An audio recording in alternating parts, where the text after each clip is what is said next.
At Cape Canaveral, the nation's newest ICBM intercontinental ballistic missile is readied for its maiden flight. The Air Force's 90-foot missile is more powerful and technically more sophisticated than the Atlas, which is nearing operational status. But the two-stage Titan is still in the development stage. Its ultimate range will be possibly as much as 9,000 miles. But in this initial firing, only the first stage engine will be tested. The second stage is essentially a dummy for proper balance. It's a test with limited objectives, and every precaution that can be taken is taken. The 110-ton missile will be held on the launching stand for 6 seconds following ignition to be sure that there is no initial misfire in the crucial first moments of flight. The vastly complex countdown nears completion, and the moment of truth is at hand for the Titan.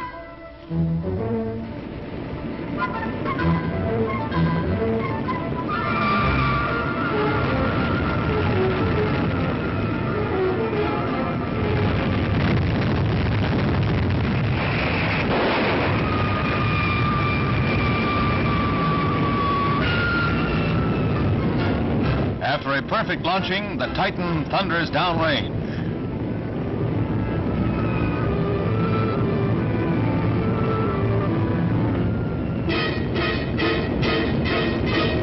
Estimates of its flight: a maximum altitude of 50 miles, a horizontal reach of perhaps 200 miles.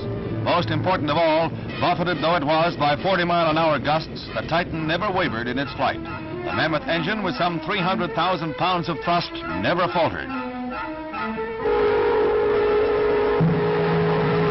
Evaluation of this maiden flight: over 90% successful. A major stride in America's missile program.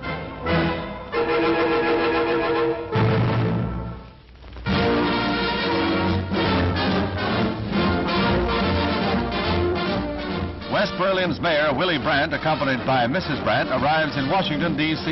in the course of a one-month tour of Canada, the United States, and Southeast Asia. A key figure in the looming crisis of West Berlin's future, his visit came as Secretary of State Dulles met European leaders to discuss strategy. Brandt tells America that his city will not falter under Soviet pressures. That you here in the United States and our friends all over the free world can rely upon the people of Berlin. At the same time, the Berliners feel quite sure that they can rely upon their friends abroad.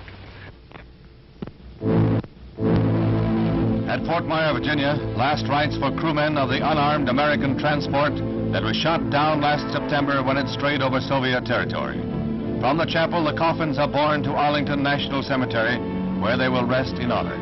6 bodies were returned by Russia, which denies any knowledge of 11 others aboard the plane. Russia claims the plane crashed and has denounced as false a tape recording of a radio conversation between Red fighter pilots who shot the plane down. The last salute to these men sounds in grim discord against current Soviet talk of wanting peace.